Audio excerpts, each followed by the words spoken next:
Hello guys, so welcome back, and for this tutorial I'll be sharing to you kung paano ko nililinis yung aking wireless mouse. So I have here the Rakk Talan na wireless mouse na color white, and of course alam naman natin pag color white madumihin siya, so we need to take extra care or handle it with extra care para mas ma-maintain natin yung white color niya. So, one of the things I do with this mouse is before ko siya gamitin tsaka after ko siya gamitin, I always make sure na pinupunasan ko siya using any kind of pangpunas, pero I'm using microfiber cloth para kumakabit lang sa kanya yung dust and yung mga dumi after using it. Siyempre, sometimes madumi kamay natin, then nag-accumulate yung dirt pag ginagamit natin yung mouse. Yan.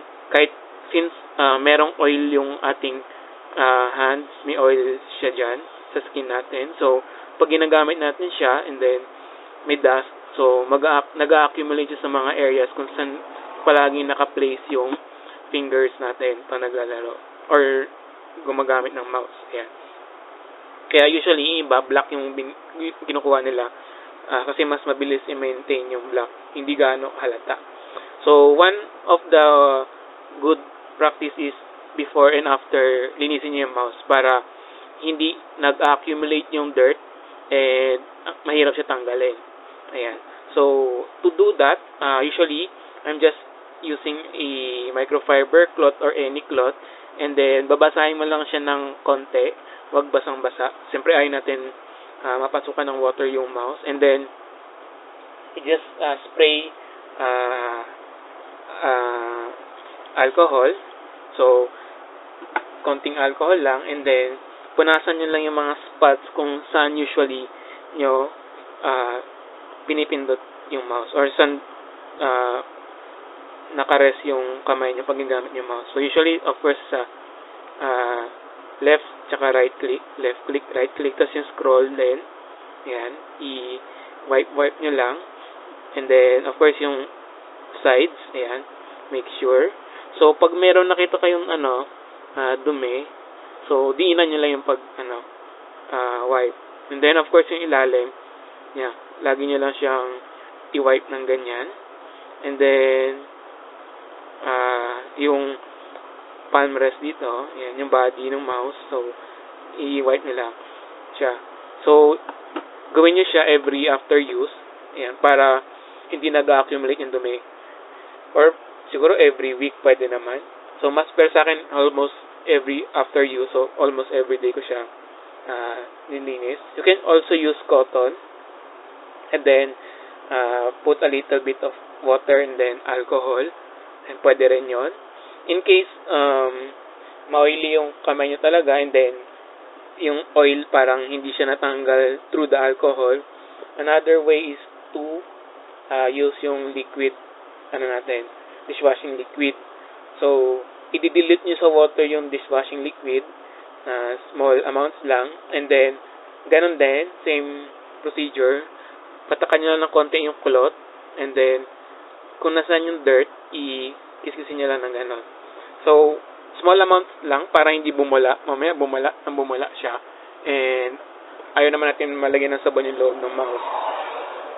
So small amount lang, and then kiskisin nyo lang hanggang mawala yung oil or yung dirt na mayroon doon sa mouse, and then i-rinse nyo yung cloth, and then make sure half dry na, tsaka nyo ulit punasan hanggang mawala yung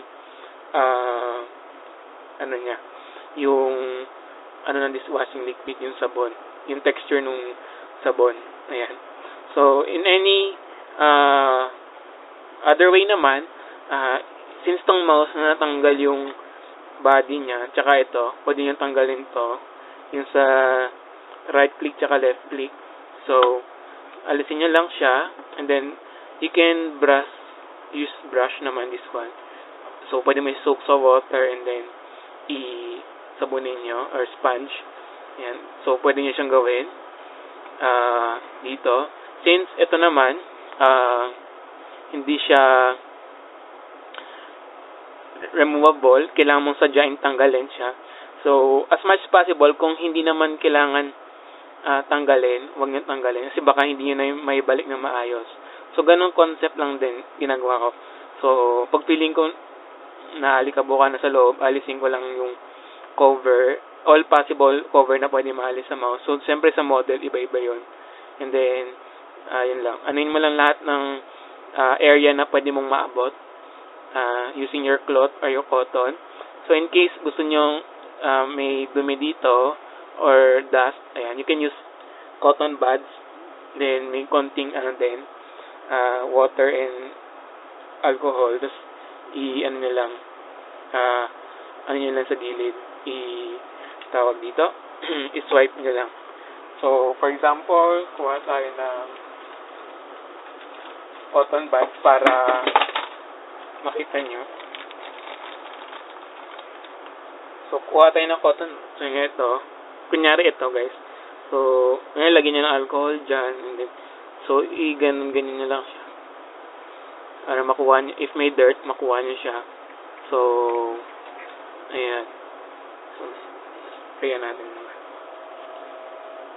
So, you can use this one. And then, kung ano yung mga hard to reach area na tingin nyo may dirt, so, pwede nyo gamitin yung earbuds. Ayan. Ayan. So, yung liquid soap, medyo hindi ko advisable dito kasi pag nasiksik sa loob, mahirap siya tanggalin. So, usually, lang, alcohol and small amount of water, pwede na. So, ganyan lang siya. Ayan.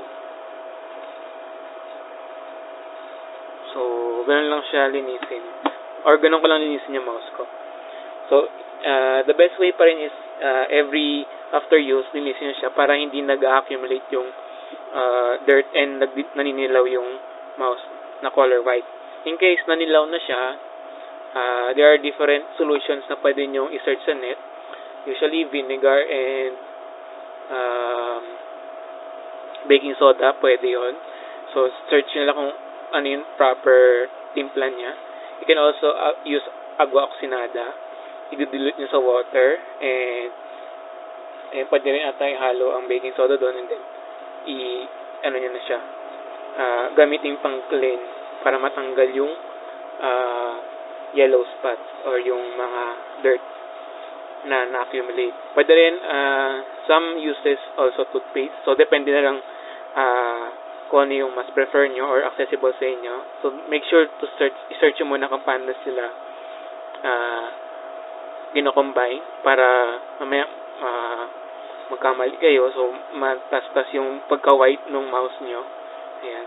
And mas pumangit siya. Ayan lang. So, yun lang for this video, guys. And I hope tulong to kahit papaano. The best way pa rin is, of course, every after use, punasan nyo yung mouse para hindi mag-accumulate yung mga dirt. And at the end, hindi siya ganun kahirap. Hindi siya mahirap tanggalin. So, thank you for watching, guys.